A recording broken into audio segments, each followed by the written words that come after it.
Hello दोस्तों।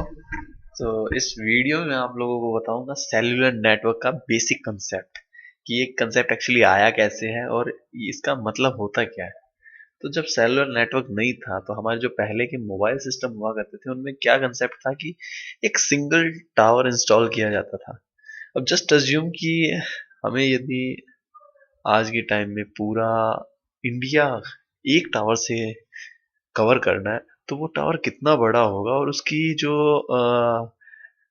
जो signal होंगे उसकी एनर्जी कितनी होगी, क्योंकि यदि सिग्नल को बहुत ज़्यादा डिस्टेंस ट्रेवल करनी है तो उसकी एनर्जी हाई होनी पड़ेगी। तो जो रेडिएशन होगा उस टावर का वो कितना हाई होगा। तो पहले ये क्या था कि एक पावरफुल ट्रांसमीटर उसे काम में लेना है और वो ज़्यादा एरिया कवर कर सके, इसलिए उसको हाई लोकेशन पे इंस्टॉल किया जाता था। अब range of the signal was up to 50 kilometre. So ये एक एज ए एग्जाम्पल लिया है कि जस्ट मान लीजिए हाँ भी 50 किलोमीटर तक एक टावर को हम काम में ले रहे हैं। अब वो होता क्या था कि हाँ भाई चलो हाई एनर्जी के रहते थे तो कवरेज अच्छा मिल जाता था। बट प्रॉब्लम क्या थी उनमें कि फ्रीक्वेंसी रीयूज नहीं हो सकती थी। अब ये फ्रीक्वेंसी रीयूज होता क्या है, तो इसका एक एग्जांपल लेता हूँ कि चलिए हमारे एक सिटी में किसी ने एक अपना रेडियो स्टेशन स्टार्ट किया और उसने एक फ्रीक्वेंसी काम में ली, लेट्स से 90 मेगाहर्ट्ज। अब हुआ क्या कि मतलब वो जो रेडियो स्टेशन है केवल एक पर्टिकुलर सिटी में ही ब्रॉडकास्ट हो रहा है और कहीं पर कोई ब्रॉडकास्ट नहीं हो रहा। तो अब यदि उसी सिटी में कोई दूसरा रेडियो स्टेशन सेम फ्रीक्वेंसी पे अपना ब्रॉडकास्ट करेगा तो इंटरफेरेंस होगा दोनों में। बट उसी फ्रीक्वेंसी पे कोई मान लो यूएस में कोई अपना रेडियो स्टेशन स्टार्ट किया किसी ने, तो क्या उनमें इंटरफेरेंस होगा? नहीं, क्योंकि उनके बीच में डिस्टेंस बहुत ज्यादा है। तो सेम इसके केस में क्या था कि हम एक ही टावर काम में ले रहे हैं पूरे रीजन को कवर करने के लिए। वो जो टावर है वो उसने जो फ्रीक्वेंसी एक पर्टिकुलर यूजर को दे रखी है वो फ्रीक्वेंसी किसी दूसरे यूजर को वो असाइन नहीं कर सकता, क्योंकि ऐसा करते ही होगा क्या कि इंटरफेरेंस स्टार्ट हो जाएगा, एक दूसरे की हमें बातें सुनना स्टार्ट हो जाएगी। तो दैट इज इंटरफेरेंस।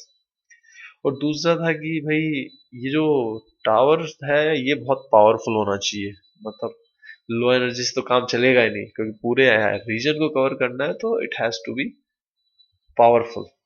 अब सेल्यूलर नेटवर्क ने क्या कंसेप्ट दिया? सेल्यूलर नेटवर्क था कि भाई एक पूरे रीजन को हमें कवर करना है तो instead of having single transmitter कि एक ट्रांसमीटर जो कि बहुत पावरफुल हमें चाहिए, उसके बजाय हम कम एनर्जी के बहुत सारे ट्रांसमीटर इंस्टॉल करेंगे।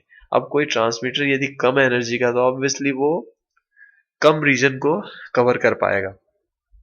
तो ये था सेल्यूलर का कंसेप्ट। सो जो ट्रांसमीटर वो काम में लेते थे, जो सेल्यूलर में हम काम में लेते हैं लाइक मोबाइल नेटवर्क, हम जब कोई मोबाइल टावर देखते हैं तो उसको बोलते हैं BTS। सो बिकॉज वो ट्रांसमीटर एंड रिसीवर बोथ होता है तो ये है trans receiver. Okay, so base station और इसको बोल दिया जाता है। तो ये एक एग्जांपल लाइक से ये एक एरिया है, इसमें एक बेस स्टेशन यहाँ पर है, एक बेस स्टेशन यहाँ है, एक यहाँ है, एक यहाँ है। तो इनकी एनर्जी लिमिटेड होती है। तो मान लो ये केवल इतना एरिया को कवर कर सकता है, ये केवल इतने एरिया को कवर कर सकता है। अब इसके फायदे क्या है? देखो ये बेस स्टेशन है, इसने कोई फ्रीक्वेंसी काम में ले रखी है, एक फ्रीक्वेंसी इसने किसी यूजर को असाइन कर रखी है। अब इसके सिग्नल केवल इसी रेंज तक अवेलेबल है। अब यदि वही फ्रीक्वेंसी इस इसमें भी काम में आ रही है, इसमें इस टावर ने सेम फ्रीक्वेंसी किसी और को दे रखी है, तो इनमें इंटरफेरेंस होने का कोई सवाल ही नहीं है, क्योंकि इसके सिग्नल ना तो यहाँ पहुंच पा रहे हैं ना इसके सिग्नल यहाँ पर पहुंच पा रहे हैं। तो फ्रीक्वेंसी एक रीयूज हो जाती है सेलुलर नेटवर्क में। तो हमें जो एंटायर बैंडविड्थ मिलेगी, जैसे आप ये कोई अपना एक टेलीकम्युनिकेशन नेटवर्क स्टार्ट करना चाहता है तो उससे पहले बैंडविड्थ खरीदनी पड़ती है। और उससे जो बैंडविड्थ मिलती है, अब उस बैंडविड्थ को करता क्या है, उस बैंडविड्थ को अपने बेस स्टेशन के अकॉर्डिंग डिवाइड कर देता है। सो एग्जांपल के तौर पे मानिए कि एक टेलीफोन सिस्टम है, उसके पास 3 मेगाहर्ट्ज की बैंडविड्थ है और उसे पता है कि भाई एक चैनल को 30 किलोहर्ट्ज चाहिए। मीन्स जब कोई यूजर किसी को कॉल करेगा तो उसे जो चैनल चाहिए वो 30 किलोहर्ट्ज का होना चाहिए।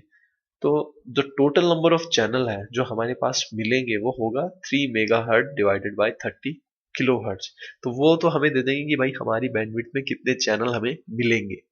अब हमें उन चैनल को सेल्स में डिवाइड करना है, लाइक हम कितने बीटीएस इंस्टॉल करने वाले हैं तो उन चैनल्स को उतने नंबर ऑफ स्टेशन से डिवाइड कर देंगे। तो इसका एक फॉर्मूला है सिंपल सा, जितनी आपके पास अवेलेबल बैंडविड्थ है जो कि 3 मेगाहर्ट्ज है, पर चैनल कैपेसिटी कितनी है जो कि ये है, और नंबर ऑफ स्टेशन हम कितने नंबर ऑफ स्टेशन इंस्टॉल करने वाले हैं।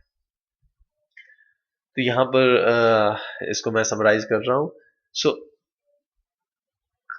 जो कि सॉरी नेक्स्ट स्लाइड में हम समराइज करेंगे ये कंसेप्ट। सेल, तो सेल होता क्या है कि हर एक बेस स्टेशन का एक कवरेज एरिया होगा। लाइक जब हम कहते हैं ना कि भाई सिग्नल नहीं आ रहे, तो आप उसके कवरेज एरिया से बाहर हो गए। तो जो कवरेज एरिया होगा जिसमें हमें सिग्नल आते रहते हैं अपने मोबाइल नेटवर्क के, वो जो कवरेज एरिया है उस बेस स्टेशन का, उसे सेल बोलते हैं। ओके, और यहीं से ये नाम आया सेलुलर नेटवर्क। तो जब हम ट्रैवल करते हैं, तो जब हम इस एरिया से गुजरते हैं तो हमारा जो मोबाइल है वो इस स्टेशन से कनेक्ट होता है। जब हम यहाँ आते हैं तो हमारा मोबाइल यहाँ से कनेक्ट हो जाता है, यहाँ पर इस टावर से, यहाँ पर इस टावर से। Leave it. ओके, सो ये समरी पॉइंट है, ब्रीफ पॉइंट्स है हमारे सेलुलर नेटवर्क के, जो कंसेप्ट हमने अभी सीखा है कि एक सिंगल पावरफुल ट्रांसमीटर को काम में लेने के बजाय बहुत सारे कम एनर्जी के ट्रांसमीटर हम काम में लेते हैं। जो वो ट्रांसमीटर होते हैं उसको हम बेस स्टेशन बोलते हैं। हर बेस स्टेशन को एक पोर्शन अलॉट हो जाता है पूरे सिस्टम के बैंडविड्थ का।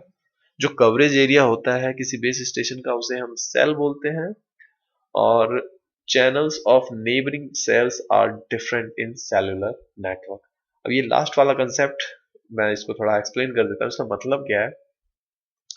तो अज्यूम कीजिए कि ये दो बेस स्टेशन है, ये दो बेस स्टेशन मान लीजिए सेम फ्रीक्वेंसी काम में ले रहे हैं। अब प्रॉब्लम क्या होगी, ये जो जो कॉमन एरिया है, इस कॉमन एरिया में कोई यूजर है और वो यूजर इससे कनेक्टेड है, और एक दूसरा यूजर है वो इससे कनेक्टेड है। अब दोनों के दोनों सेम फ्रीक्वेंसी पे यदि कम्युनिकेशन कर रहे हैं तो होगा क्या, उनके बीच में इंटरफेरेंस स्टार्ट हो जाएगा। तो इस सिचुएशन को अवॉइड करने के लिए ये कंसेप्ट काम में लिया जाता है कि भाई नेबरिंग जो सेल्स हैं जो पास पास में है उनमें सेम फ्रीक्वेंसी काम में नहीं लेनी। तो जो लास्ट पॉइंट है इसका मतलब यही है, channels of neighbouring cells are different in cellular network. Next video में हम देखेंगे कि हार्ड हैंड ऑफ और सॉफ्ट हैंड ऑफ होता क्या है। Thank you very much for watching.